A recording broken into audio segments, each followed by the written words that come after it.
Good evening viewers, मैं doctor Pawan Oberoi आप सभी का स्वागत करता हूं एक बार फिर से अपने YouTube channel study with doctor Pawan Oberoi पर। तो बात करेंगे इस वीडियो में सीसीएस यूनिवर्सिटी मेरठ के 2024 के क्वेश्चन पेपर की, जो कि है आपका MA economics second year private का 2024 में जो हुआ था, इंडस्ट्रियल इकोनॉमिक्स एंड एंटरप्रेन्योरशिप। तो कुछ क्वेश्चंस आपसे डिस्कस करूंगा ताकि आपको बेसिक आइडिया मिल जाए कि कैसे क्वेश्चंस पूछे जाते हैं। तो सीसीएस यूनिवर्सिटी मेरठ और मां शाकुंभरी यूनिवर्सिटी सहारनपुर में सेम सिलेबस है, तो दोनों यूनिवर्सिटीज़ के स्टूडेंट्स के लिए हेल्पफुल रहेगा। और अदर यूनिवर्सिटीज़ में भी अगर एमसीक्यूज़ में ये पेपर आता है तो उन यूनिवर्सिटीज़ के स्टूडेंट्स के लिए भी हेल्पफुल रहेगा कि कैसे क्वेश्चंस आते हैं। तो कि बुकलेट्स बहुत ज़्यादा हैं मेरे पास, एमए के सभी सब्जेक्ट्स, एमकॉम, बीए और बीकॉम। तो 20-30 क्वेश्चन आपसे डिस्कस करूँगा ताकि आपको ये आइडिया लग जाए कैसे क्वेश्चंस पूछे जाते हैं।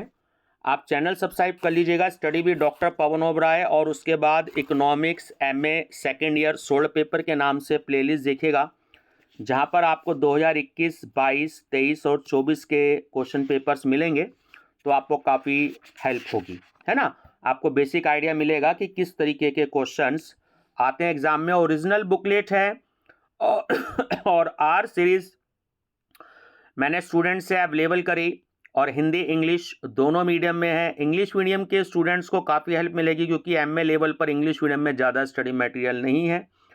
तो आंसर डिस्कस करूंगा, क्वेश्चंस देखिएगा कि कैसे हैं। जैसे नंबर फर्स्ट क्वेश्चन है कि रिजर्व बैंक ने लघु बैंकों को अनुमोदन प्रदान करने का निश्चय कब किया था। तो वो था सन 2014 में। बहुराष्ट्रीय निगमों के दोष हैं, तो वो दोष क्या है, जो डिसएडवांटेज है वो है ऑप्शन बी कि देसी उत्पादकों के लिए हानिकारक। ये जो आंसर है ना स्टूडेंट्स, ये रिवाइज आंसर की के अकॉर्डिंग मैंने लिए हैं यूनिवर्सिटी की ओरिजिनल जो वेबसाइट है उससे हैं। अभी भी उसकी वेबसाइट पर अवेलेबल हैं, आज 1 मार्च को अपलोड कर रहा हूँ, तो आप देख सकते हैं। अभी वहाँ से यूनिवर्सिटी ने डिलीट नहीं किए हैं। फिर भी अगर आप किसी आंसर से सेटिस्फाइड ना हो तो मैं हमेशा सजेस्ट करता हूँ अपनी वीडियो में कि आप टेक्स्ट बुक से थ्योरी स्टडी करें, क्योंकि थ्योरी बिल्कुल करेक्ट होती है। ऑप्शन में तो जितने भी कंपटीशन्स है वहाँ पर भी आंसर कुछ परसेंट 5 से 10% गलत मिलते हैं। तो आप जो है थ्योरी की स्टडी करें तो आप ज़्यादा बेटर रहेगा। चलिए नेक्स्ट है कि एक पूर्ण प्रतियोगिता औद्योगिक संगठन में फर्म होगी। तो ऑप्शन सी मूल्य ग्रहण करने वाली। चलिए नेक्स्ट क्वेश्चन देखते हैं। एक निम्नलिखित में से किस प्रकार में उद्यमी मध्यस्थ के रूप में कार्य करता है। जाहिर सी बात है वो व्यापार के रूप में कार्य करता है। बड़े पैमाने पर उद्यमिता को वर्गीकृत करने के लिए वार्षिक कारोबार होना चाहिए, यानी कि उसका बिजनेस जो है उसका जो टर्नओवर है वो कितना एक वर्ष में होना चाहिए, तो वो 250 करोड़ रुपए से ज़्यादा होना चाहिए। बड़ा इंपॉर्टेंट क्वेश्चन है 7 नंबर, काफ़ी बार रिपीट हुआ है कि उद्यमिता जो एंटरप्रेन्योरशिप है उसका जनक फादर किसे माना जाता है, तो वो है जोसेफ शुम्पिटर। बड़ा सोचो, तेजी से सोचो, आगे सोचो, विचारों पर किसी का एकाधिकार नहीं है। बहुत ही इंपॉर्टेंट लाइन है। तो ये लाइन किसने कही, तो ये कही धीरज लाल हीराचंद अंबानी ने। ठीक है, ऐसा भी क्वेश्चन एग्जाम में आ जाता है कि इनमें से कौन भारतीय बहुराष्ट्रीय कंपनी नहीं है, जो मल्टीनेशनल कंपनी है। तो जो यूनिलीवर है वो एक मल्टीनेशनल कंपनी नहीं है।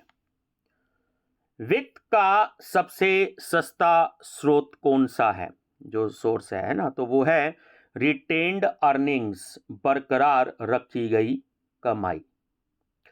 दीर्घकालिक निवेश निर्णय भी कहलाते हैं, तो जो कैपिटल बस्टिंग डिसीजन होते हैं, पूंजीगत निर्णय, वो भी होते हैं। 12 क्वेश्चन है कि वर्तमान परिसंपत्तियां वे परिसंपत्तियां हैं जो नकदी में परिवर्तित हो जाती हैं, तो वो हो जाती हैं विद इन 1 ईयर, 1 वर्ष के भीतर। चलिए कुछ एक आध क्वेश्चन और बताते हैं। देखिए 14 नंबर का क्वेश्चन कि अतीत में यानी कि जो पास्ट है उसमें देशों को जोड़ने वाला मुख्य चैनल कौन था? तो वो था ट्रेड, बिजनेस या व्यापार। वस्तु विभेद जो प्रोडक्ट डिफरेंशिएशन है वो किस में पाया जाता है? वो इम्परफेक्ट कंपटीशन में पाया जाता है, अपूर्ण प्रतियोगिता में।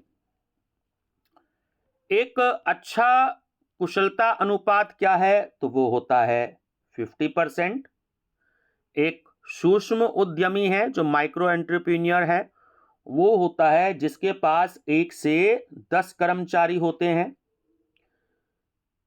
ठीक, चलिए 19वां क्वेश्चन है, ये भी बड़ा अच्छा है कि जो एग्जिट पॉलिसी है वो कब पारित हुई थी, एस्टेब्लिश कब हुई थी? वो हुई थी सन 1976 में, 1976 में। जो वर्ल्ड है रिटेल वर्ल्ड, वो ड्राइव किस वर्ड से हुआ था, व्युत्पन्न किस शब्द से हुआ था? तो वो फ्रेंच भाषा से उत्पन्न हुआ। निम्नलिखित में से कौन सा उत्पादन प्रबंध जो प्रोडक्ट मैनेजमेंट है के उद्देश्यों में से एक है? तो सीधी सी बात है राइट क्वालिटी, सही गुणवत्ता। ठीक है, कुछ एक क्वेश्चन और बड़ा ही इंपॉर्टेंट है जो आ जाता है कि लुईस के असीमित आपूर्ति के प्रारूप में क्षेत्र है, तो इसका आंसर है 2। क्वेश्चन नंबर 25, देखिए बीच बीच से क्वेश्चन बता रहा हूं आपको ताकि आपको एक आइडिया मिल जाए। इसमें आपको 2 सब्जेक्ट क्योंकि कवर होते हैं, एंटरप्रेन्योरशिप और इंडस्ट्रियल इकोनॉमिक्स। 2022-23 में भारत की औद्योगिक विकास दर कितनी थी? क्योंकि 24 का क्वेश्चन है तो इन्होंने 22-23 का आपसे पूछा। अब आप 25 में अगर पेपर देते हैं तो 23-24 की आप देख लीजिएगा, है ना? तो 22-23 में थी 7.2। आर्थिक विकास है तो जो आर्थिक विकास होती है वो एक अनिश्चित प्रक्रिया होती है, अनसर्टेन प्रोसेस होता है। वित्तीय दमन का विचार किस अर्थशास्त्री ने दिया? वो दिया एडवर्थ एस शा। ट्रिप्स शब्द संबंधित है, देखिए ये बौद्धिक संपदा से संबंधित होता है ट्रिप्स, है ना, इंटेलेक्चुअल प्रॉपर्टी राइट से। तो इसके लिए आप WTO का चैप्टर जरूर स्टडी कर लीजिएगा, उसमें से काफी क्वेश्चन जैसे ट्रिम्स शब्द है, ट्रिप्स शब्द है ना, तो आप पढ़ लीजिएगा उस चैप्टर को अच्छे से। काफ़ी सारे जो उसमें से क्वेश्चंस आ जाते हैं, जैसे एक क्वेश्चन लिबरलाइजेशन, प्राइवेटाइजेशन, ग्लोबलाइजेशन में से भी क्वेश्चन आ जाता है। भारतीय अर्थव्यवस्था में किस वर्ष उदारीकरण की नीति घोषित हुई, लिबरलाइजेशन की? 1991 में, सन 1991 में। किस अर्थशास्त्री ने अर्थव्यवस्था में वृद्धि का संतुलन सिद्धांत दिया? तो वो दिया रैगनर नकर्से ने। एक देखिए ये आपने कभी क्वेश्चन नहीं सुना होगा, ट्रिकल डाउन जो थ्योरी है वो किससे संबंधित है? बहुत ही इंपॉर्टेंट है ट्रिकल डाउन। ये टैक्स से संबंधित है, कर से संबंधित है, ठीक है ना। चलिए कुछ और क्वेश्चंस मैं आपको बताता हूं, जैसे एक क्वेश्चन है क्वेश्चन नंबर 35, बड़ा अच्छा क्वेश्चन है, इंपॉर्टेंट है कि जो मजदूरी का अवशेष अधिकारी सिद्धांत है वो किसने प्रस्तुत किया? तो वो प्रोफेसर वॉकर ने दिया। एक है क्वेश्चन नंबर 37 कि नेशनल प्रोडक्टिविटी काउंसिल जो थी वो स्टैब्लिश कब हुई? वो हुई 1958 में। भारतीय अर्थव्यवस्था में 1965 से 1980 में औद्योगिक वृद्धि की क्या उद्घोषणा थी? तो वो थी मजबूत औद्योगिक आधार। 1956 की औद्योगिक नीति का मुख्य उद्देश्य क्या था? तो वो थे जो छोटे तथा कुटीर उद्योग हैं उनका विकास। चलिए कुछ एक क्वेश्चन नंबर देखते हैं 41, बड़ा अच्छा क्वेश्चन है।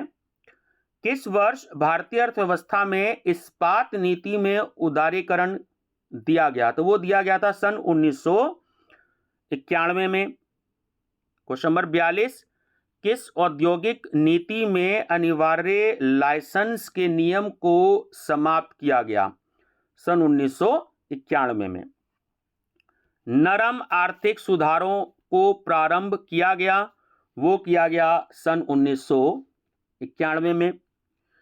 एक क्वेश्चन ये भी अक्सर पूछा जाता है, MRTP है ना, अब तो खैर नहीं है ये, इसकी जगह कंपटीशन एक्ट आ गया है 2002।